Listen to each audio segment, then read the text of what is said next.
இன்றைக்கி ஒரு துரிதமான துவாதசி சமையல் பார்க்க போகிறோம். துவாதசி கஞ்சி. நம்ம துவாதசிக்கு வந்து பாரணை எல்லாம் போட்டிருக்கோம். இன்றைக்கி வந்து சிம்பிளாக இந்த துவாதசிக்கு என்ன பண்ண முடியும், எதுவுமே இல்லை. துவாதசிக்கு வந்து மஸ்ட்டு அப்படின்னா நெல்லிக்காய், அகத்திக்கீரை, சுண்டக்காய். மூணுமே வந்து கிடைக்கிறது கொஞ்சம் கஷ்டம். நெல்லிக்காய் தவிர மிச்சம் ரெண்டும் ரொம்ப கஷ்டம். அந்த மாதிரி சமயத்தில் துவாதசியை வந்து எப்படி நம்ம பாரணையாக எடுத்துக்கிறது அப்படின்னு ஒரு சிம்பிளாக ஒரு கஞ்சி பார்க்க போகிறோம். மாத்வாஸ்லாம் பண்ணுவாள்.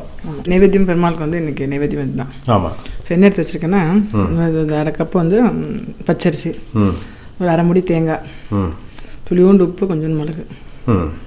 இப்போ அரிசி நல்லா களைஞ்சிக்கிறேன். ஓகே, களைஞ்சிக்கிட்டேன். இப்போ எவ்வளோ அரிசி இந்த அரை கிளாஸ் எடுத்துருக்கேன் இல்லையா, அதே அளவுக்கு ஜலம் விட்டு கொஞ்சம் இப்படி விட்டு இப்படி கிண்டிட்டுக்கிட்டேன். அடுப்பு செம்மலாக வைக்கிறேன். ஓகே. அதுக்குள்ளே இந்த தேங்காவை நல்லா அரைச்சி ஒரு 4-5 பால் எடுத்துட்டுறேன். 2-3 பால் எடுத்துக்கிறேன். ஃபஸ்ட்டு 2-3 பால் எடுத்துக்கிறேன். அரைமுடி தேங்காயில் ஃபஸ்ட்டு பால், 2வது பால், 3வது பால் எடுத்துட்டேன். தனித்தனியாக வச்சுக்கணும். ஆமாம், தனித்தனியாக எடுத்து வச்சுட்டேன். ஓகே. 3வது பால் விட்டுறேன். ஃபஸ்ட்டு 3வது பால், அப்புறம் 2வது பால், அப்புறம் 1வது பால். ஆமாம், இது ஆஃப் பண்ணிட்டேன். நல்லா வெந்துடுது. ஓகே. அது வந்து நல்லா அப்படி வேணா குழச்சிக்கணும் வச்சா அப்படி குழச்சிக்கலாம், இல்லை பரவாயில்ல அப்படின்னா அப்படி வச்சுக்கலாம்.